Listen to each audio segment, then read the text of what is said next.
get back to work.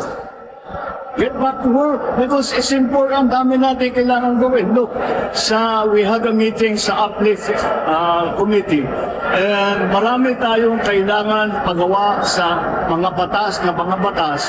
Like we were thinking may baka magka-supplemental budget, baka mag-amendahan namin ang mga ibang batas. Ito ay kailangan para makapagbigay tayo ng tulong sa taong bayan dahil nasa crisis. Kung walang session, hindi ko nga maintindihan dahil ang pagkaintindi ko is that ang rules, nag-congressman naman ako, nagsenador din ako.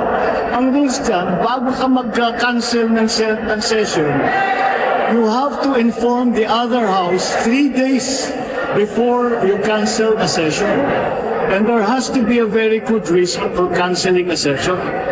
I don't think na iakatid mo ang isang senador para pupunta kung saan siya pupunta. Hindi yata sapat na dahilan yan para i-cancel ang isang session. Isang session lang yun. Ngayon, kansilado na naman ang isang session. Hindi ko na maintindihan kung paano sila magtatrabaho kung ganito.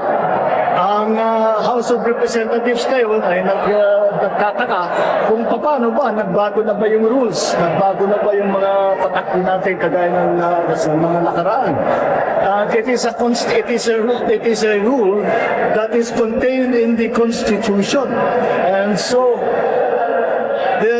I'm afraid whatever, all these events that we have been witnessing has thrown the Senate and its leadership the whole Senate into disarray.